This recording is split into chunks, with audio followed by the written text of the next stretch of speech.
선지서를 보겠는데요. 선지서는 몇 권이에요? 17권. 대선지서, 소선지서. 대선지는 사렘, 에겔단. 근데 이사야, 예레미야, 그 다음에 애자는 예레미야에 붙는 거잖아요. 예레미야 애가니까. 그 다음에 에스겔, 그 다음에 다니엘. 이게 대선지서예요. 4명입니다. 그래서 그 다음에 소선지서는 12. 호요라면 요미납, 스팍스말. 그래서 12이에요. 그러면 이게 어떤 식으로 되냐. 대선지서는 분량이 많다. 두껍다. 그러니까 히스기야를 읽다가 동시대 예언자라고 이사야를 내가 섞어서 읽어야지 하면 이스라엘에 폭 들어가면요. 그 폭 빠져가지고 역사서로 못 돌아와요. 내가 지금 뭘 읽고 있지 이래요. 그러니까 분류해서 떠진 시대 배경을 이해하고 읽으면 이게 무슨 뜻인지 금방 알 수 있어요. 그래서 그 빼놨어요. 그 다음에 소선지서는 분량이 적어요. 보통 이제 제가 이 강해라 또는 공부할 때 보면은 뭐 소선지가 대선지하고 지위가 똑같다 그래요. 가치가. 제가 볼 때는 그렇지 않습니다. 대선지서 사역자들이 엄청나게 고생을 더 많이 하고 엄청나게 역경을 더 겪고, 물론 뭐 소선지서 무시하는 건 아닙니다. 왜냐하면 동시대이기 때문에. 혹간에 소선지서가 대선지서보다 앞선다면 메시지가 단편적일 수는 있어요. 예를 들어서 하나냐 같이 한마디 툭 하고 사라질 수 있어요. 북이스라엘 치지 마야지 하고 사라져 그냥. 그다음에 말을 조금 하고 간섭을 많이 한 게 엘리야, 엘리사인데 엘리야서, 엘리사서 없죠. 그때만 해도 말로 하면 끝난다는 얘기. 하나님의 메시지가 그만큼 적다는 거예요. 그러니까 소선지서는 하나님의 메시지가 적다는 거예요. 그러니까 특히 이사야서는 66장까지 있어요. 성경이 66권까지 있잖아요. 그런데 1장에서 39장까지는 심판과 예언이고 멸망이고 이런 거예요. 그리고 나머지 40에서 66장까지는 이 40장에 보면 세례요한 얘기가 나오고, 그 다음에 66장에 보면 요한계시록이 나와요. 그러니까요, 지위가 좀 틀리다는 거예요. 저는 공부를 더 많이 해야 된다는 거예요. 더 할 얘기가 많으시다는 거예요, 하나님께서. 특히 이사야서 30장에 보면은 야, 이제부터 기록해서 후세에 전해라. 기록만 해서는 안 돼. 후세에 전해. 지금 시간이 가도 이것들이 말을 안 듣는다. 그렇다면 나중에 후세인들이 우리 하나님은 힘이 없네? 이럴 수 있다. 증거를 남겨라. 후세에 전해가지고 그렇게 기록을 하고, 예레미야한테도 뭐래? 기록해라. 그러고 지금 내 백성이 바벨론을 일부 잡혀가 있다. 기록해서 거기도 보내줘라. 29장에. 그래가지고 29장을 다니엘이 보고 우리가 70년 산다네? 그냥 손을 해보니까 70년이 다 된 거예요. 그냥 무릎 딱 꿇고 하나님 우리 어떻게 됩니까? 하니까 예언을 쭉 주는데 보니까 유대 얘기가 안 나오는 거예요. 그러니까 다니엘이 혼절을 해버려. 아니 우리 민족이 선민 아닙니까?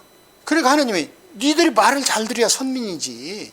그러니까 혼절을 해 거기서 그냥. 그걸 읽고 받은 게 뭐냐?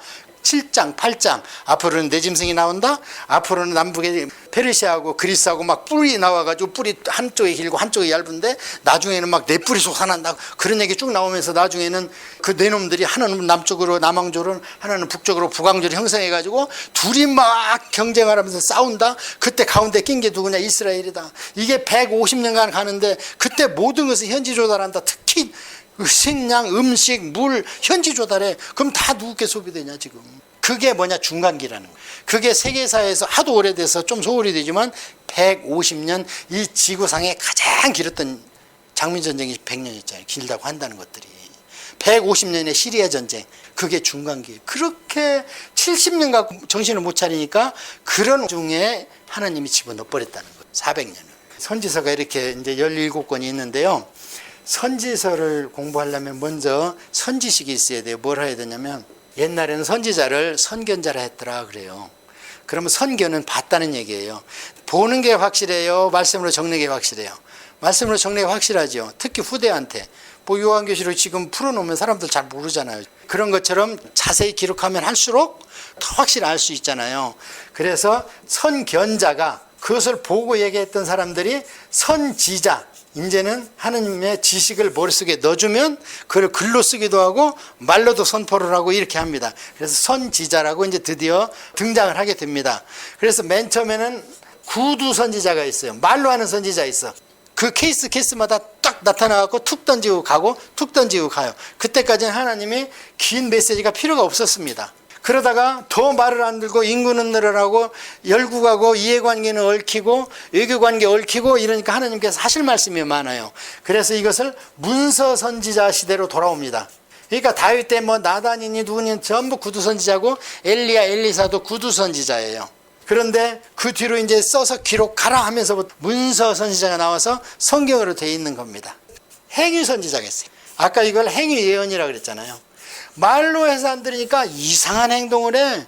느닷없이 벽을 때려부시고 밤낮으로 거기를 들락거린다든지, 느닷없이 내 눈에 가장 이뻐하고 사랑하는 것을 내가 오늘 저녁에 취한다. 이게 에스겔 부인을 데려간다는 얘기거든요. 그날 저녁에 그 말대로 에스겔 부인이 죽더라. 그런데 안 울어. 그러니까 그 백성들이 와서 아니 어떻게 너는 그럴 수 있냐. 그러니까 에스겔이 그러잖아요. 마치 이런 것처럼 이스라엘이 하나님의 부인인데 할 수 없이 목을 쳤단다. 누구를 통해서? 바벨론을 통해서. 그때 우리는 에스겔을 동정하고 이스라엘 백성 편을 들 게 아니라 하나님의 사랑에서 우러난 젤러스를 봐야 된다 이 말이에요. 하나님의 두 폭은 공의와 사랑이라고 그랬잖아요. 사랑을 이루기 위해서 공의가 할 수 없이 같이 춤추는 거예요. 왜냐하면 내 사랑을 내 부인한테 주고 싶은데, 정결한 신부가 만들어가지고 언약식을 하고 싶은데 요한계시록 19장처럼, 그런데 도대체가 자꾸 이방에 가서 바람을 피니까 그거를 종아리를 때리고 옆구리를 치고 하다못해 몽둥이로 엉덩이를 더 때려보고, 그 정도가 얼마냐. 호세아 봐라. 창기와 똑같다. 고멜이 창기가 이스라엘이라는 거예요. 그래서 이 행위 선지자가 또 있습니다. 오늘로 얘기하면 행위 설교예요. 선지자가 하는 것이 오늘날 목사가 하는 거거든요. 그러니까 선지서를 썼던, 감동해서 썼던 그 성경이잖아요. 성령님을 감동했잖아요. 그러니까 목사님들이 설교할 때 성령 충만하니까 병자를 올려놔도 설교할 때는 붉어지는 거예요. 성령이 충만하니까. 목사님들 그런 말씀 많이 하죠. 내가 강대상에 올라가면 나도 모르게 힘이 난다. 그 왜 그러겠어요? 그 선지서 썼던 성령님이 목사님을 꽉 잡고 있는 그 선지자의 영으로. 그래서 선지자의 영, 기도하는 영이 따로 있다는 거예요. 그때 역사는 그 두 분이라는 얘기가 아니라 마치 성령님이 7영이시잖아요. 7영만 되겠어요. 만 가지 다 알고 계시. 근데 7이 무슨 수라고 그랬어요? 하늘과 땅의 완전수. 그러니까 하나님과 인간의 지식에 딱 충돌하는 지점이 7이라는 숫자니까 그 성령을 받으면 7가지가 아니라 10가지라도. 그래서 우리가 하늘나라의 법칙을 알면 성경 읽을 때 성경이 축축축축 이렇게 연결이 돼요. 그리고 대선지서는 시간순으로, 소선지서도 시간순으로 유대인들이 고맙게도 그렇게 배를 딱 해놨다. 그 말씀을 드렸고요. 그럼 하나님이 하시는 말씀이 뭔가? 선지서의 내용, 카테고리를 정해봐야 될 거 아니에요. 저희가 처음에 첫 시간에 성경을 7마당에다 넣자 그랬죠. 그때 조직신학이라는 게 성경을 넣으면 쉽다 그랬잖아요. 그때 넣어놓은 게 서론, 그 다음에 하나님 얘기하셔야 되니까 신론, 그러면서 영적 세계, 천사, 타락한 귀신, 그래서 영적 세계, 서론에 그게 나온다고 그랬죠. 그 다음에 인간이 최고니까 바로 2장에서 인간 만나니까 인간론. 근데 이게 바로 죄를 짓네. 그래서 인간론을 인죄론이라고도 한다. 그거를 구약 1500년의 이스라엘 역사를 통해서 율법으로 구원이 안 되더라. 그래서 이것을 구원하는 게 뭐냐? 기독론. 메시아만이 이것을 해결할 수 있다. 기독이 크라이스트고 헬라어로 메사야 그 뜻이거든요. 그러니까 인간의 힘으로 안 돼. 메사야의 힘으로 되는 거예요. 그래서 그것을 기독론 그랬잖아요. 기독론의 정점이 십자가가 있는 것이다. 그런데 십자가나 이런 것들이 다 역사적 사실인데 어떤 사람은 콧방귀도 안 껴. 그리고 우리는 그 말만 들으면 눈물이 너무 기쁘고. 왜 그러겠어요? 우리 안에 성령이 있냐 없냐. 그게 성령론 그랬잖아요. 그래서 이 성령론을 직접적으로 구원과 관계되기 때문에 구원론 그래요. 그래서 이것을 한 번 구원받으면 영원히 구원받는다. 이게 장로교고, 그게 무슨 소리야. 그래도 내가 뭐를 해야지 하는 게 알미니안이라고 순복음하고 성결교 쪽은 그 짝을 믿는 것이고, 제가 봤을 때는 두 가지 다 있다. 성경에. 성경을 통독하면 못 빠져나가요. 분명히 있어요 구절이. 자, 그래서 성령론이라고 그랬고, 그러면은 구원받고 성령 받았으면 빨리 천국 가고 싶어. 그러니까 하나님이 뭐래요? 내일 해야지. 다윗처럼. 그러니까 우리는 제사장이라고 그러잖아요. 제사장은 이 나라의 일꾼이 아니라는 얘기, 하늘나라의 일꾼이지. 내일 해야지. 그거 어떻게 해요? 교회 뭉쳐. 마지막 종말이 올 때까지 교회 생활해. 그러니까 교회 안 가고 교회에 헌신 안 하고 신앙생활 한다는 것은 잘 못 되는 거예요. 그 예로 제가 일본을 예를 드렸잖아요. 일본이 귀족 왕족층에 전도하던 게 잘못이고, 그 다음에 일본의 우찌무라 간조 같은 유명한 엄청난 신학자가 있었는데도 불구하고 교회가 부흥하지 못한 건 각자가 제사장이니까 생활전선에서 이웃전도에서 넓혀나가면 끝이 온다 그랬어요. 근데 그렇게 얘기합니까? 그러면 예수님이 에베소서의 교회의 머리가 되신가 뭐하러 있어도 그만 없어도 그만이면 왜 교회의 머리로 대관식을 해줬냐고. 하나님께서 예수님을 그 고생하고 남을 위해 죽고 피 흘린 거를 그걸 하나님이 뭘로 대가를 줬다 그래요? 대관식 해서 세상 심판권을 줬다 그러잖아요. 그래서 예수님만이 심판하기 때문에 요한계시록에 인을 떼야 시간이 가서 사단의 정체가 들어가서 심판을 하는데 인 뗄 사람이 오니까 사도 요한이 우는 거예요. 도대체 저 인을 떼야 사단의 정체가 나와서 재앙으로 때려부시는데 인을 못 떼요. 그러니까 어떻게 해요? 장로들이 와서 울지 마. 어린 양 예수, 그러니까 어린 양 예수가 거기서 강조되고 그 대속했다는 거거든. 어린 양 예수가 있으니 울지 마. 그래 보니까 예수님이 뛰잖아. 인을 뛰면서부터 전개되는 게 뭐예요? 점점 사단을 옥죄어가는 거잖아. 그때 들림을 못 받은 사람들은 어떻게 해요? 연단해서 불 가운데서 구원을 받는다 그러잖아요. 불 가운데서 받는 구원. 우리 지금 불 가운데 있어요? 아니잖아요. 가끔은 어쩌다면 경제적으로 자식으로 환경으로 치기는 쳐도 그러나 전체적으로 시대적으로 불 가운데 지금 그런 시대가 아니지 않습니까? 그때는 뭐냐? 재앙이 시작되면 그때 엄마한테 들은 믿음들이 생각나는 거예요. 그러면 그걸 가지고 세상 나가지 말고 산속에 숨어서라도 네 믿음 네가 지켜라.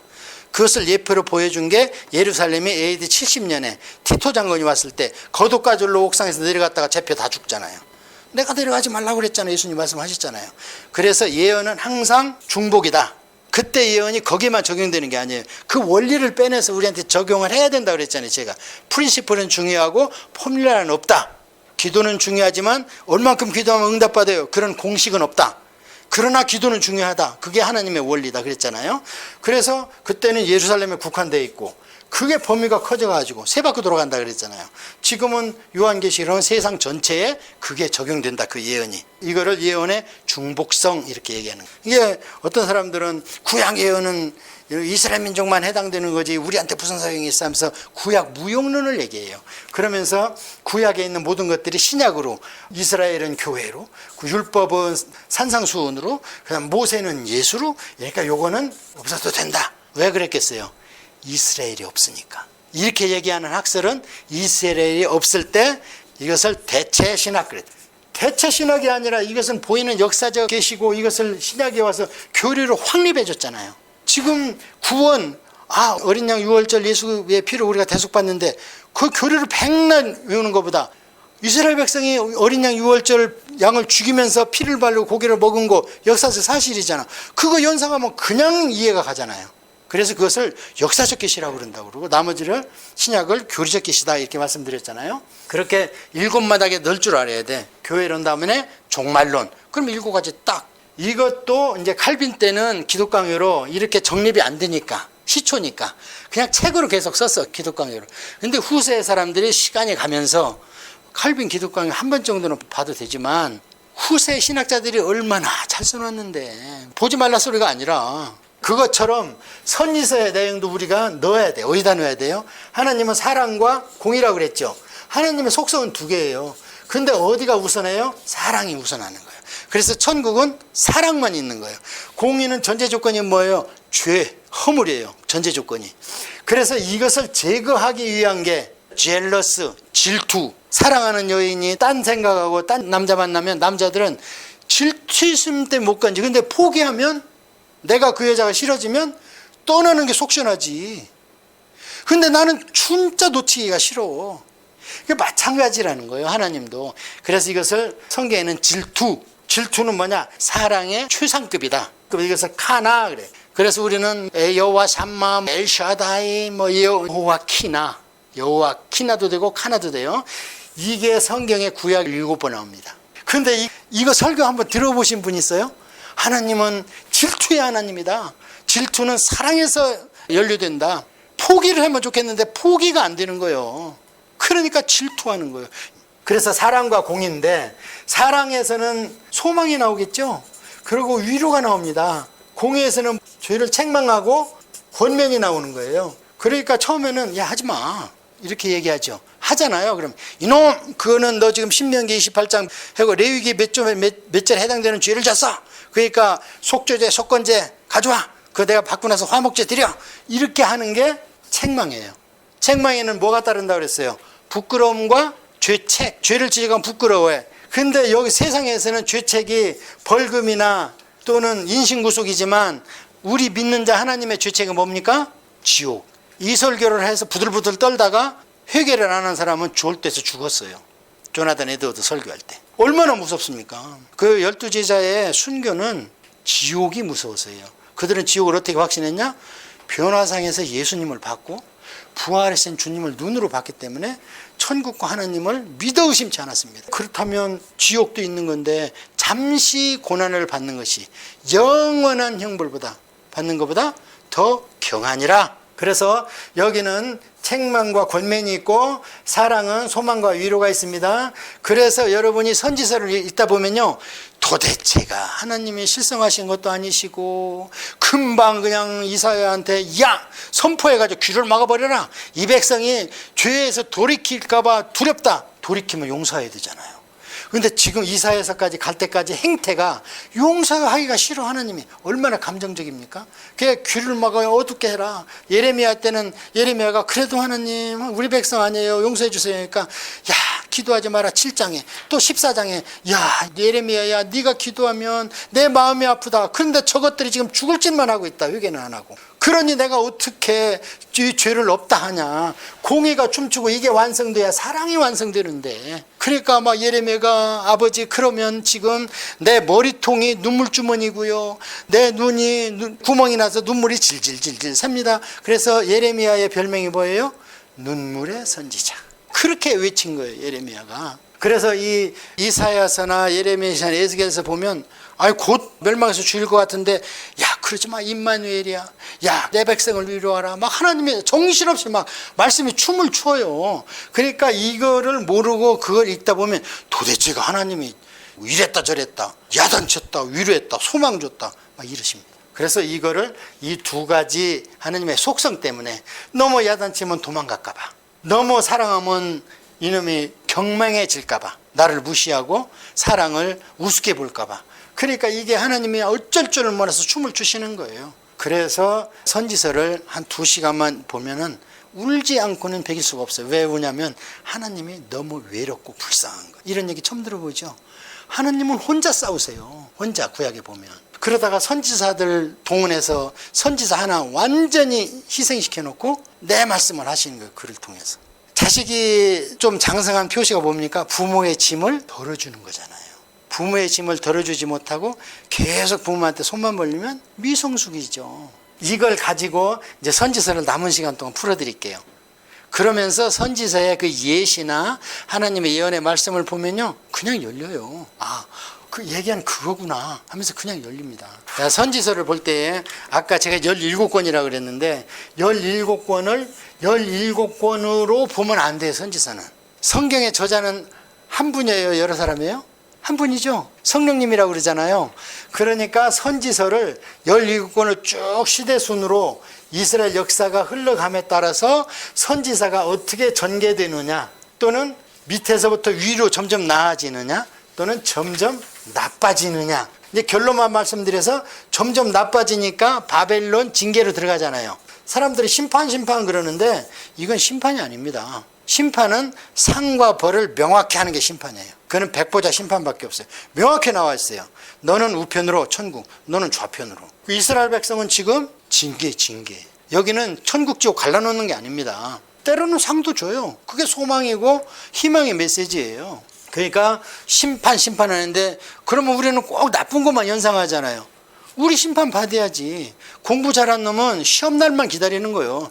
시험으로 심판을 받아야 내가 힘센 저놈을 그동안 힘에 억눌렸는데 복수할 수 있는 거예요. 우리 때만 해도 공부 잘하는 놈이 제일 이뻐했어. 우리 키 큰 동창생들 그렇잖아요. 예. 그런데 이제 우리처럼 못생기고 키도 작은데 공부까지 못하면 문열이, 그걸 문열이가 뭔지 압니까? 돼지 삭긴 했는데 쓸모없는 건 문열이라 그래. 예. 그래서 이 징계로 가는 건 우리가 아시잖아요. 바벨론 포로로 가고 400년간 침묵기로 가고. 그러면 여기서 출발해서 여기까지 하나님의 입에서 나오시는 말씀을 보면 돼요. 우선 제가 대선지서를 통해서만 말씀을 드릴게요. 대선지서는 이사야, 예레미야, 그 다음에 에스겔, 다니엘. 이게 순서적입니다. 이사야는 언제 사람이에요? 북이스라엘이 망해가면서 히스기야 왕 때 사람이에요. 자, 이게 이사야가 이제 700년도 정도 사람이에요. 근데 586년에 망했으니까 망하기 그러니까 한 120년 정도. 그 다음에 예레미야는 사역을 시작해서 완전히 망할 때까지예요. 그러니까 포로 중이에요. 예레미야는. 자, 그 다음에 에스겔은 포로 중에 조금 걸쳐요. 이미 잡혀갔다 그랬죠. 에스겔은 언제 잡혀갔으면 2차 포로에 잡혀갔어요. 2차 포로가 BC 596년이라고 그랬습니다. 자, 그 다음에 다니엘은 먼저 잡혀갔어요. BC 106년 때 잡혀갔어요. 그 BC 586년에 망해가지고 왕까지 다 잡혀가 버렸고, 이때 이제 2차 때 잡혀간 사람 중에 하나가 모르독이에요. 이거는 에스더 자기가 이때 왕하고 함께 잡혀갔다. 그 에스더 사건 이렇게 생각해 보면 모르독에도 이때 상당히 나이가 많아요. 자, 이게 포로 중이고, 그 다음에 에스겔하고 다니엘은 완전히 썼을 때는 포로기고, 그 다음에 조금 걸쳐서 귀환기가 있다고 그랬죠. BC 538년에 돌아가라 그랬는데 다니엘이 BC 535년까지 말씀을 받았다 그랬잖아요. 근데 왜 안 갔겠어요? 늙어서. 그러고 남아있는 사람이 있잖아요. 그 길을 어떻게, 이 할아버지가 왜 제가 다음 시간에 이것을 특강하려고 그러냐면, 다니엘서를 봐야 중간기하고 요한계시록이 열려요. 이게 스가랴서하고 다니엘서가 구약의 요한계시록이에요. 그러니까 요한계시록이 66번째 있잖아요.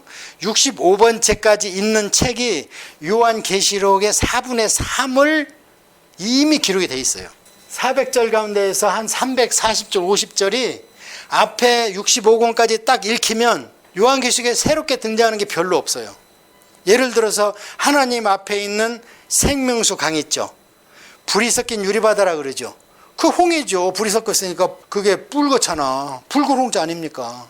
그리고 다니엘서에, 그리고 요한계시록은 2번이나 하나님 앞에 불이 섞인 유리바다가 있고 그 건너에 하나님의 보좌가, 이게 다 나와 있는, 앞에 나와 있는 것들이요. 그 에스겔서에 보면 이스라엘을 내가 치야 되겠다. 그때 잠깐 내 백성 가서 먹줄로 인쳐라. 에스겔서 9장. 근데 요한계시록에 보면 거기다가 재앙을 내릴 때 잠깐 내 백성 인쳐라 그러잖아. 요한계시록 7장. 자, 똑같지 않습니까? 이런 걸 안 보니까 요한계시록이 어렵니 어쩌니 그래.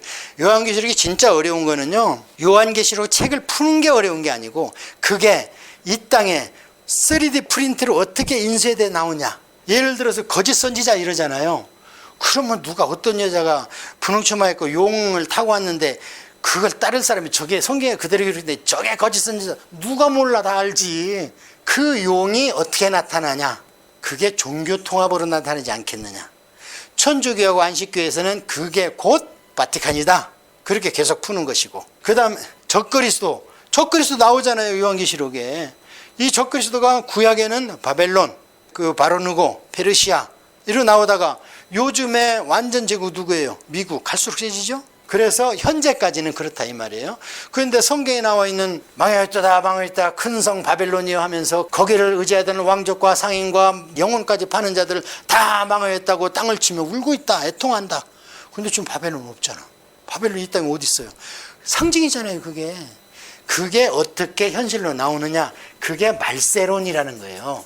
요즘에는 이제 이 얘기가 좀 나오더라고요. 옛날부터 저는 말세론 해야 된다, 우리가. 그 말세론 중에 책에 부교재가 저 책이라 그 말이에요. 그래서 예를 들어서 이번에 코로나 이런 것도 연습한 겁니다. 통제가 되나 안 되나 본 거예요. 그래서 이들이 접근 방식이 뭐냐? 여론을 형성해. 그래가지고 대중한테 파고들어서 투표하게 만들어. 하나님 나라를 망치는 것 중에서 제일 큰 게 다수결을 올립니다. 하나님 전제주의. 근데 몰라. 누가 성령 충만하고 누가 하나님 말씀을 몰라. 그럼 하나님 어떡하라 그래요? 니들 지혜를 짜서 니들 한계 내에서 뽑아놔. 그 다음에 하라는 게 제비뽑기야. 사도행전에 그대로 나와 있잖아요. 하나 필요한데 둘 뽑아라. 나머지는 내가 한다. 그 하나님이 뽑아주잖아, 마지막에. 그러니까 다 승복해버리잖아요, 거기. 근데 세상 결정은 어때요? 그냥 다수결로 끝내버리잖아요. 다수결로 끝내서 잘못된 결정이 얼마나 많습니까? 다수결로 하면 종교개혁이 안 일어나야지. 루터 혼자 애타고 외쳤는데. 근데 하나님은 루터 손을 들어줬잖아. 그게 영적인 원리라는 거예요. 자, 그래서 이사야는 이제 망해갈 것이다 계속 외치는 거예요. 그래, 부인도 한 네비야야. 이름이 한 네비야. 더 정관사예요. 바로 그 네비야는 선지자. 선지자 여성 명사가 네비예요. 그러니까 뭐 이사야는 세상에 밥 해주고 빨래 해주는 부인이 아니에요. 동역자예요. 그러니까 세상 재미가 있겠어요? 아니, 설교 가면 그래도 부인이 사모가 국도 끓여놓고 아이고 여보 수고했어 커피도 끓여주고 그래야 목사도 할 맛이 나는 거 아니에요. 근데 같이 주님의 말씀 때문에 미쳐 떠드는 거예요. 근데 더자를 붙인 이유는 뭐냐면 더 네비야. 그러면 그 얘기는 뭐냐? 그 당시 사람이 그게 선지자라는 걸 다 안다는 얘기예요. 네가 알고 있는 그게 이사야의 부인이야. 그러니까 이사야는 세상의 삶을 포기한 자야. 그것뿐이 아니에요. 자식을 낳는데 이름을 또 하나님이 다죠. 스알랴수비라고 그래. 큰아들은. 그 뭔 뜻인데요? 그러니까 이제는 남은 자만 돌아온다. 이제는 망할 건데 남은 자만 돌아와. 지 믿음 가지고. 그러더니 이제 그거 갖고 말을 안 들어. 그러니까 또 둘째 나. 할 수 없이 또 둘째 나. 근데 이름 뭐라고 지을까요? 내가 지어주다.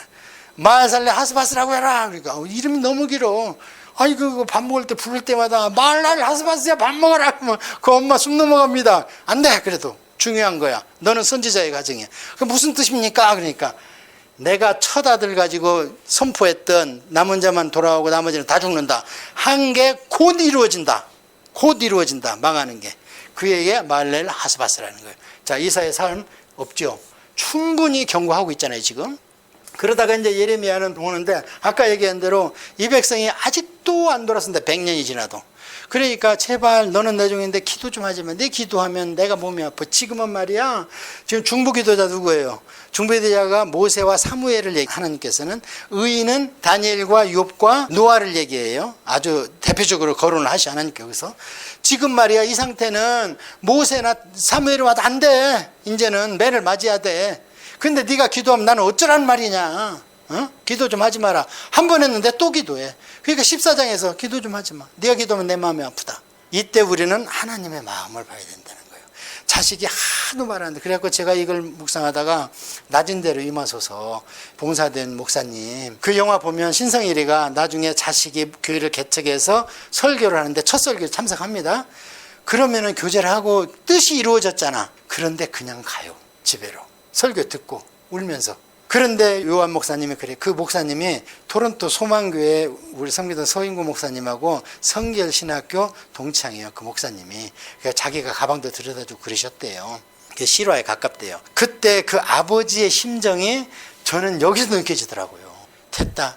내 마음에서는 이미 너를 떠나보냈지만 네가 하나님한테 돌아왔으니 더 큰 아버지를 만났으니 네 일생은 이제 나는 내 관할이 아니라는 거예요. 그게 솔로몬한테 그랬잖아요. 큰아들을 딱 죽여버리니까 솔로몬 나니까 겁이 덜컥 났을 거 아니에요. 그러니까 하나님이 안심시키잖아. 다윗 너하고 나하고 언약했지. 네대로 말미암아 대를 끊지 않기로 했지. 이 솔로몬이 그자인데 그래서 이 이름을 솔로몬이라고 너는 불러도 내 앞에서는 여디디아라고 불러라. 여디디아 여호와가 그를 사랑한다. 그 얘기는 솔로몬은 네 새끼가 아니고 내 새끼다. 나중에 하나님을 배반했으니 얼마나 하나님 마음이 아팠겠어요. 그래서 제가 솔로몬은 적그리스도의 표상이라는 거예요. 나중에 돌아와서 다행이에요. 전도서에. 전도서가 솔로몬의 참의력이라고 그래요. 참의력을 보면 돌아오긴 돌아왔어요. 자, 그래가지고 우선 큰 줄거리를 말씀드리고 또 하나 예시로 어떻게 점진적으로 하나님 역사하시는지 볼게요. 에스겔은 잡혀가서 어디서 하면 민중 예언자예요. 잡혀간 백성들에서 검은 거 펴놓고 하나님이 우리 아버지 했을 때가 좋았네 노래를 하는데 옆에서 바벨론 놈들이 야 이놈들아 그거 하지 말고 유행가 부르라고 그러잖아. 노래를 시킨다잖아. 비파 걸어놓고 있으니까. 그러니까 울면서 우리가 노래를 한다. 그게 히브리인 합창. 그러니까 민중 내가 가만둘 수 없다. 너 들어가서 고생해라. 가서 이자들을 위해서. 그러니까 낮에 죽도록 노역하고 거기 그때 운하를 만들었대요. 저녁에는 모아놓고 설교하는 거예요. 그런데 설교하는데 사람들이 와서 따지는 거예요. 소위 장로라는 사람들이. 야 네가 지금 하나님의 말씀을 받는다면서 우리가 하나님의 백성이고 그렇다면 우리가 왜 이렇게 이 바빌론한테 못 살게만 당하냐 따지는 거예요. 그러니까 에스겔이 말문이 막혀가지고 하나님 어떻게 뭐라고 대답해요. 이리 와. 내 마차 타라. 불마차. 그게 딱 타니까 쉥 하고 데려다가 예루살렘 성전을 보여주는 거예요. 아직 안 망했어요. 조금 걸쳤다 그랬잖아요. 망하는 길에. 그러니까 지금 하나님의 선지자가 이스라엘도 필요하고 노예된 바벨론에도 필요한 거예요. 선지자가 내 새끼들이라. 그래서 그 민중 가운데는 에스겔을 놓아놓고 왕궁에다가 그냥 적진 깊숙이 다니엘같이 센 분을 갖다 놓는 거예요. 그 왕을 때리잡지 항복받고. 그래서 슝 타고 가니까 어떻게 담무스를 섬기고 그냥 거기서 성전에서 하나님한테 기도하는 게 아니라 하늘의 신한테 기도하고 담무스한테 기도하고 하나 더 깨고 들어가니까 소위 말하는 장로라는 사람들 더 큰 신한테 막 우상한테 절하고 이대로 전해줘라 가서. 그래가지고 슝 하고 UFO 태워가지고 또 그 강가로 데리고 가요. 에스겔서에. 그걸 연상하면서 에스겔서를 봐야 그 하나님의 병거가 왜 필요했는가. 그게 아마 엘리야 데리고 갔던 거 아닌가 싶어요. 자, 그래서 그걸 얘기를 해주니까 꼼짝 못하고 하는 거죠. 그래서 민중들한테 이제 그 죄를 항복을 하나님께서 이제 받아내시는 거고. 자, 그런데 여기는 이제 해봐야 자기 민족이잖아요. 그런데 지금 거기는 동서남북 돌아봐야 전부 바벨론 땅이야. 그러니까 왕이 곧 신이야. 이게 에피파네라 그러네. 눈으로 보이는 신, 눈으로 안 보이는 신을 파루시아라 그래. 그래서 주님이 공중에 올 때는 눈으로 안 보는 신이시기 때문에 우리가 파루시아 그래요. 그래서 그것은 공중 강림이라 그래요. 재림이 아니에요. 재림은 눈으로 보게 오셔야 돼. 요즘에 한국에 50명의 재림 예수가 있대요. 다른 거 없어요. 너 하늘에서 내려왔냐? 올라간 데 내려왔냐? 아니면 어떤 여인의 뱃속에서 나왔냐? 어떤 여인의 뱃속에서 나왔으면 재림 예수가 아니죠. 예수님이 뭐라 그랬어요? 너희들이 본 것 같이 온다 그랬잖아요. 그러니까 구름 타고 오셔야 돼. 재림 예수는 첫째. 근데 주민등록 떼어갖고 엄마 있으면 이건 재림 예수 아니야. 그런데도 성경을 모르니까 다 글로 따라가. 예수 직접 보겠다고. 그래가지고 다니엘 호랑이굴에 딱 집어넣고 그냥 천하무적인 느부갓네살한테 보여주는 게 우상 사건이나 꿈 해석하는 사건들이 전부 느부갓네살한테 항복받는 안목에서 봐야 됩니다. 다니엘 어이구 신통하네 어떻게 저런 걸 다 보는 게 아니고 느부갓네살이 다니엘한테 무릎 꿇고 네 신이 진짜 신이다 그런다잖아요. 그러면 지금 다들 느부갓네살이 신인 줄 알았는데 에피파네인 줄 알았는데 그 에피파네가 누구한테 무릎을 꿇었어? 여호와 신의 사자한테 무릎을 꿇은 거예요. 그런 맥락에서 봐야지. 그래서 느부갓네살은 구원을 안 받았기 때문에 내 백성은 다 믿으라고 간증문 씁니다. 거기 다니엘서에 보면 하나가 그 사람 간증문이에요. 내가 꿈을 꿨는데 그게 뭐냐 그랬더니 아이고 왕이시여 왕이 가축의 영이 들어가지고 풀을 뜯어먹는답니다. 근데 하나님 이 징계는 한 7년만 어떻게 간다고 그러네요. 그 얘기 하잖아요. 그게 뭐예요? 그 말 끝에 다니엘이 믿는지 신이 참신이 너희들은 다니엘의 신을 믿으라 그러잖아요. 저는 안 믿는. 이렇게 세상 권력과 돈이 무섭습니다. 콘스탄티누스 대제가 세례 받으면 세례 받은 대로 살아야 되기 때문에 나는 세례 받기 싫다. 근데 지옥 가기는 더 싫은 거예요. 죽기 전에 침대 밑에다가 산자를 집어넣어가지고 신앙 고백을 그 사람이 아멘 아멘 아멘 하면 콘스탄티누스 대제가 받은 걸로 간주하고 천국 갔다 그러잖아요. 그렇게 교회에 권위를 세운 게 캐톨릭이에요. 그러니까 너희들 교회 와서 용서받으라. 죄도 돈의 액수에 따라 없어진다. 자, 그래서 에스겔은 그거 선포하고 다니엘은 왕궁에서 항복을 받습니다. 그리고 다니엘은 중간중간에 말씀드린 대로 이 어른이 페르시아 고레스한테도 항복을 받아내고 말았다. 그리고 그 우상사건 이런 건 전부 영적 대결에서 봐야 돼요. 창세기 3장 15절. 저게 신이 아니고 하나님의 종이 선포하는 여호와가 참신이다. 그래서 에스겔에서 보면 계속 이름으로 너희가 내가 여호와인 줄 알리라. 이거 어디서 많이 들었어요? 출애굽할 때. 10가지 우상 때려부시면서 그러므로 너와 바로가 내가 여호와인 줄 알리라. 그게 안 됐다는 거예요. 지금 1000년 후에. 그러니까 다시 계속 얘기하는 거예요. 그 다음에 이사야에서는 중점상이 뭐냐? 화했을진저, 화했을진저. 이 말씀을 예수님께서 마태복음에서 이렇게 하면 화했을진저 바리새인들아, 화했을진저 의식하는 자들아. 이렇게 신구약은 다 통하는 겁니다. 다. 그 다음에 이제 이 선지자들의 입장에서 한번 말씀을 드려볼게요. 자, 이사야는 아까 말씀드린 대로 자기의 가정 사생활이 없었습니다. 부인까지 아들까지 전부 하나님 때문에 육신의 생활을 포기해야 됐습니다. 그 다음에 예레미야는 하나님께서 이 결혼할 여자가 있는데 결혼하지 말라 그래요. 왜요? 내가 지금 이스라엘 민족하고 결혼할 생각이 없다는 거예요. 그러고 혼인집에 가지 마라 그래요. 혼인집에 가면 웃고 즐기고 한잔하고 해야 되잖아요. 니들이 지금 그게 웃고 즐길 때냐? 그 얘기한 거예요, 하나님께서. 그래서 그 말씀 따라 결혼 안 했다 그래요. 그 다음에 이제 에스갈에 와서는 그래도 안 되니까 내 눈에 가장 기뻐하는 것을 내가 오늘 저녁에 취하리라. 그러더니 그 전날 저녁에 자기 부인이 죽었다 그래요.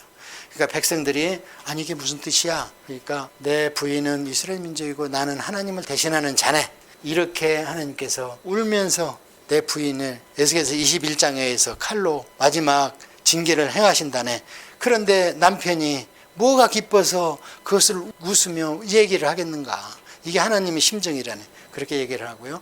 다니엘은 이사야가 망해간다. 그때쯤 되면 귀족이나 왕족 중에서 잡혀가서 그들이 환관이 돼가지고 세상의 왕족이 다른 나라 왕의 내시가 된다는 거예요. 그렇게 될 거예요. 이렇게 비참한 게 어디 있습니까? 그런데 과연 다니엘은 나중에 잡혀가서 유능한 청년으로 뽑혀가지고 교육을 시키는데 누가 시키냐? 환관장 아스부나스가 다니엘을 훈련시켜가지고 느부갓네살 왕한테 고문으로 집어넣잖아요.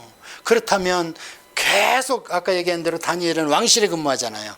영원한 내시가 된 거예요. 그 말씀이 그렇게 이루어졌고 이들은 하나님을 대리해서, 근데 이러면서 이들한테 연민을 정을 느끼는 게 아니라 이들은 영광 받았습니다. 잠시 이 땅에 영광 버리고 하나님한테 큰 영광 받았습니다. 이를 통해서 하나님의 이 심정에 있는 이사야에 있던 하나님, 에레미야에 있던 하나님, 에스겔에 있던 하나님, 다니엘에 있던 하나님을 우리가 받아야 신앙생활을 제대로 하고 우리가 경거망동하지 않는다. 그러니까 이런 설교는 오늘날 못해요. 이런 설교를 하면 떠나요, 성도들이. 그냥 복 주고 잘 되고 이런 거는 되든 안 되든 외치고 보는 게 그게 가짜 종교거든, 미신이고. 이렇게 해서 이제 이거는 봤고요. 그 다음에 이제 거기 행위 설교라든지 행위 예언 이런 것들은 여러분이 쭉 보시면 됩니다. 자, 이렇게 하다가 이제 돌아왔어요. 돌아왔을 때 이들이 아까 얘기한 대로 성전을 안 짓습니다. 이제 이때 돌아왔을 때를 역사적으로 하고, 말라기는 구약의 선지서와 역사서의 마지막 장이에요. 이게 말자가 끝말자가 아니에요. 그 이름이 말라크예요. 이게 헬라어로 와서는 엔젤루스, 그래서 이게 천사, 사자, 주의 종. 그래서 요한계시록에 7교회에 있는 내 사자들에게 보내라. 그때도 이게 엥겔로스 이런 단어를 썼습니다.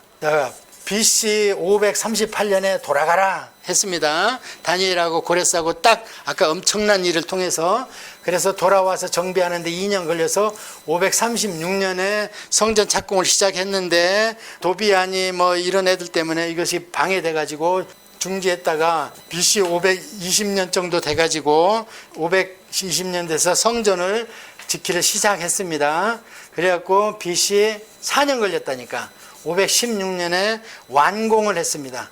그러면 이제 예배를 제대로 드려야 되잖아요. 이 돌아오는 과정에 보니까 레위인도 없고 쇼바도 안 한다 그러고 쓸만한 사람들 중에 바벨론에 남으려고 하는 사람들이 많아요. 아까 얘기한 대로 미국에서 공부했으니까 나사에 근무야, 연봉도 세고 나 안 갈래 이런 사람. 그게 누구 정책입니까? 느부갓네살 정책이에요. 식민지에서 다니엘 같은 사람들 잡아다가 공부시켜갖고 자기 종으로 써먹잖아요. 나사가 생길 때 원래 볼셰비키 혁명 나기 전에 소련에 있던, 그런데 볼셰비키 혁명이 일어나가지고 지들 정권 잡으니까 막 핍박하니까 미국으로 갔잖아요. 그 후예들이 이제 유학생들로 막 채운 거지. 바벨론도 처음에 잡혀갈 때 15,000명이 잡혀갔어요. 3차에 걸쳐서. 돌아올 때 보니까 5만 명이 돌아왔어. 이때는 원어를 보면요, 장정입니다. 우리가 그 민숙이나 이런데 구약성경에 쓰여지는 단어가 있어요. 남자 20세 이상으로 싸움에 나갈 만한 자. 다른 단어는 뭐냐면 일어서서 오줌을 쌀 수 있는 자. 그거는 뭐냐면 이방인을 멸절시킬 때 씨를 없애라 하잖아요. 그때는 일어서서 오줌 쓸 수 있는 머시마 새끼들까지도 다 죽여라. 악이 씨니까. 그런데 또 한 단어가 장정을 쓰는 단어가 있어요. 그러니까 15,000명의 장정을 잡아간 거예요. 그럼 딸린 식구들이 있겠죠. 그래서 10만이 넘는다고 봐요. 그 당시에 풍습으로 봐서. 아빠는 쇠고랑 차고 갔지만 뒤 졸졸졸 따라갈 수밖에 없는, 왜냐면 그 당시에는 여자들이 벌어먹을 길이 없어요. 지금처럼 틀려가지고 남자한테 소박 맞으면 그걸로 끝이야. 그래서 모세가 이혼 증서를 써주라는 거예요. 하다못해 다른 남자한테 가서라도 벌어먹고 살 게 생명이니까. 근데 예수님 시대는 그때보다는 나아졌기 때문에 음란하고 이 짓 안 했으면 그냥 데리고 살아. 그거는 나도 용서 못한다는 게 구약에 계속 날아온 것처럼 하나님이 우상한테, 그건 음란한 거래. 영적으로, 육적으로는 바람핀 거고, 그건 용서 못한다. 그건 예수님도 해결을 못한다는 거예요. 뭐 부처도 해결을 못한다고 그러잖아요. 처첩지전은 석불도 반면이라, 처하고 첩하고 싸우면 석불, 부처도 돌았는데 돌이 돌았을 정도면은 오직 하나 이 말이야. 자, 그래서 어때요? 손해봤죠? 손해봤어요. 그리고 이 뒤에 일어나는 일들을 보니까 이때 돌아온 5만 명 중에는 부인이 따라왔으면 최소한 바람은 안 폈을 거 아닙니까? 근데 대제사장 정치하는 유력자들까지도 이방인 여인을 얻어 살거든요. 자, 이렇게 해서 안 되니까 에스라가 80년 후에 에스라서 1장에서 6장까지는 1차 교환이에요. 2차 교환을 쓸 때하고 한 80년 차이가 납니다. 그래서 에스라가 돌아왔을 때 이제 다시 정비를 하는 거예요. 율법 정비하고. 근데 에스라는 학자니까 물러 터졌어. 누가 그냥 뭐 어떻게 하면 그걸 무력으로 어떻게 할 수가 없어. 그래가지고 들어온 게 느헤미야입니다. 느헤미야가 온 게 BC 445년. 445년에서 느헤미야가 12년 동안 통치를 해줘요. 그러다가 천혜의 왕하고 약속을 했기 때문에 돌아갔어요. 돌아갔는데 안색이 안 좋으니까 왕이 왜 해결 안 됐어? 그러니까 잘 안 됐는데요. 그래, 한 번 더 가라. 더 갔어요. 더 갔는데 대제사장하고 산발라가 도비야 이놈들하고 막 사돈 맺고 성전에 문간방을 세를 주고, 그러니까 막 느헤미야는 총독권을 갖고 있으니까 쫓아내고 이방인하고 당장 이혼들 해라 막 해가지고 그대로 했다, 이런 얘기가 느헤미야서 뒤에 나오는 얘기가 이 돌아와서 한 얘기입니다. 그런데 말라기가 420년 정도에 써졌어요. 그러면 느헤미야가 돌아와서 이제 나이가 많으니까 바로 어떻게 돌아가셨나 봐요. 그래서 말라기 때 보니까 제사도 엉망, 재물도 엉망, 그 다음에 막 하나님한테 따지고 그러면서 그래서 떠납니다. 그거를 저는 하나님의 별거 그래요. 하나님이 별거 하십니다. 호세아서에 보면 고멜은 음녀라 이스라엘 민족을 나타내고 호세아는 예수라고 그랬잖아요. 예수. 둘이 결혼을 했는데 바람을 폈어요. 그러니까 뭐 로암이다, 내 자식 아니야. 로로암마다 내 딸 아니야. 근데 하나님은 결국에 네 딸, 네 아들 삼어야지, 이렇게 말씀을 하시는 거고. 근데 또 나갔는데 내 돈 내고 와서 찾아오래, 그 부인을. 그 못된 놈, 깡패 같은 놈한테. 그러니까 하나님께서 나중에 이제 그런 말씀도 하세요. 어떻게 세상 창기는 돈을 받고 몸을 파는데 너희들은 어떻게 돈을 줘가면서 몸을 파냐. 그래갖고 그때 호세아가 속을새기고 이러면서 이제 그걸 쭉 풀어줘. 하나님께서 사실은 이만 해서 내가 고멜하고 결혼했고 로암이라고 했다는 것은 이제 민중들한테 얘기를 하면서 그걸 풀어줘. 하나님께서 풀어주는데 그때 하나님께서 딱 단서를 붙이는 게 뭐냐면 너희가 계속 이런다면 나는 나 있는 곳으로 돌아가겠다 그래. 호세아서 5장에. 나 있는 곳이 어디입니까? 하늘나라죠. 그러니까 속을 새기니까 에스가에서에 하나님이 성전을 지키고 있으면 바벨론이 쳐들어와서 예루살렘을 3일 반 동안 불질를 수가 없어요. 하나님이 지키는데 어디 불을 질러 거기를. 그래서 그 사건이 있기 전에 하나님의 백성들에게 인치고 하나님의 신이 성전에서 떠나가는 장면이 에스겔서에 자세히 나와. 얼마나 가기 싫어하시냐. 나와서 성전의 문지방에 걸터 앉으시오. 나와서 성벽 걸터 앉으시오. 나와서 동편 산에 걸터 앉으시오. 그러다가 구름 속에서 사라지셔요. 자, 떠났죠? 그게 별거예요. 호사에서 얘기한 별. 그러니까 몇 년 동안 별거했습니까? 70년. 그러다가 다시 돌아와서 에스라 느헤미야까지 지켜보니까 될 듯 했는데 말라기가 보니까 20년 만에 또 타락하는 거예요. 빠이, 나 가야 되겠다. 또 나 있던 곳으로 가야 되겠다. 그래갖고 떠난 것이 400년. 그러니까 이 400년에 하나님이 영적으로 봤을 때 계시가 없습니다. 성경의 형성과 보존에 하나님께 섭리하셨죠, 성경을. 그래서 이때부터 말라기에부터 마태복음에 지금 우리가 갖고 있는 성경보다 훨씬 많은 책들이 나왔지만 하나도 정경으로 채택이 안 되는 겁니다. 근데 요즘에 하나님은 중간기에도 쉬지 않으시고 일하셨다. 뭔 일을 했으면 왜 그동안에 쉬지 않으신 게 인간한테는 말씀이나 문서로 남겨놓잖아요, 지금. 근데 왜 채택을 하나도 안 하게? 보존과 형성의 섭리를 관계하시는 분이? 물론 일반 역사로 세계사는 관장하셨죠. 그러나 구속사적 계시가 없기 때문에 성경이 없는 거 아닙니까? 구속사적 계시가 있는데 빼놨다? 그럼 하나님이 불합리한 구속사지. 어떤 건 빼고 어떤 건 넣어. 완전히 합체가 돼야 완전한 구속사고 더 이상 계시가 없다고 그러지. 빼놨으면 그럼 오늘날도 내가 신사도 마냥 내가 계시 받았다 그러는데 사도 없다고 그러니까 이제 신사도라고 그러잖아요, 자기들이. 사도는 더 없다고 그랬거든, 교부회의에서. 성경으로 끝났다. 그러니까 그럼 신사도지 이랬잖아요, 지금. 신사도 은사주의자들이. 은사주의자들하고 제가 아까 얘기한 하나님의 동행하고는 틀립니다. 은사주의자들은 어떤 그 성경의 원리에 플러스 해가지고 지금도 받는다는 거예요, 계시를. 그게 이제 쭉 나가면 자기 책에 나와 있는 것들이 하나님의 계시일 수 있고 하나님의 성령이 충만하게 임하면 짐승 울음소리도 낼 수 있다. 그 말이 안 되죠. 그리고 하나님의 계시가 음하면 사람이 하나님 앞에서 넘어진다. 다니엘이 넘어진 것 같고 예수님이 내놓으라 하니까 로마 병사가 넘어진 것처럼 슬렌더한다. 그런데 어떻게 우리가 하나님의 신사도 새로운 사도가 아니냐 그러는데 성경을 반쪽만 봤어. 다니엘은 넘어지니까 하나님의 천사가 와서 어루만지죠. 야, 일어나야지. 그런데 아까 얘기한 대로 엄청난 게 왔잖아요. 유대민족이 없대, 더 이상 인류 사회에. 그러니까 또 졸도를 해. 기진에서 아팠다 그러잖아, 거기에. 그러니까 일어나야지.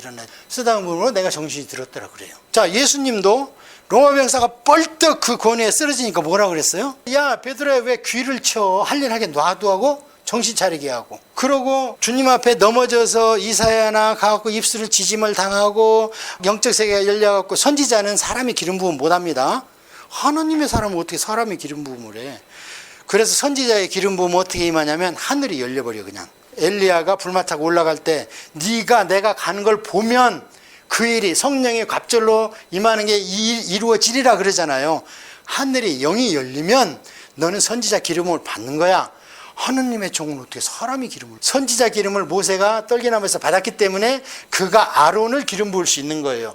아론이 그래서 그 다음에 제사장이나 레위인들을 기름을 부을 수 있는 거예요. 이게 순차적으로 하는 거예요. 별거. 그래서 이때 400년간 하나님의 침묵기, 영적 암흑기, 사사기가 저는 그거하고 버금간다 봐요. 구약의 사사기나. 그리고 신약에는 이거. 그 다음에 교회 시대. 교회 시대에는 천주교의 1000년의 역사. 그렇게 봅니다. 그래서 이것도 또한 별거예요. 2번 돌았죠. 징계, 회개, 하나님의 용서, 다시 뒤집고, 다시 징계. 2번 돌았죠. 노아 홍수, 이스라엘 역사. 마지막 33판. 안 되니까 하나님 당신이 오셔서 우리가 해결해야 되겠다고 하늘에서 회의를 하신 거예요. 그러니까 예수님이 그러면 제가 하겠습니까? 거기서 그냥 대답은 자신만만하게 했는데 십자가가 다가오니까, 그 잔이 다가오니까 너무 겁이 난 거예요. 그래서 겟세마네에서 막 떨면서 기도하니까 하나님께서 아이고 어떡하냐, 가서 위로해야 되겠다. 그래서 위로한 게 누구예요? 위로하러 온 게 대표 모세와 엘리야.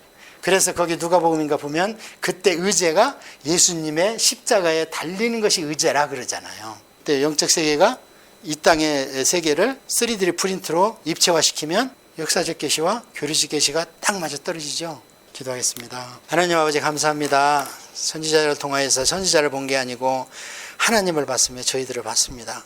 하나님, 그러나 저희들이 너무 죄책감에 사로잡힐 필요가 없는 것은 하나님께서 일을 시킬 때는 또 감당할 만한 능력도 함께 주시고, 저희들은 예수님 이후로 이미 가나안 땅에 들어가서 싸우는 세대가 되었습니다. 아버지 하나님, 이 싸움에서 결코 지지 않게 물러나지 않게 해주시고, 저희들은 사단이 이미 십자가에서 사형 선고를 받은 걸 아는데 요놈이 저희들이 모르는 줄 알고 저희까지 속이려고 합니다. 이 원수막이 더러운 귀신아, 잘 들었냐? 우리는 이 진리를 알고 있고 내가 요한계시록 시장에서 이미 패퇴한 것을 알고 있다. 어리석은 짓을 그만두고 우리의 환경과 우리 가정과 아이들에게서 떠나갈지어다. 예수님의 이름으로 간절히 기도합니다. 아멘. 감사합니다.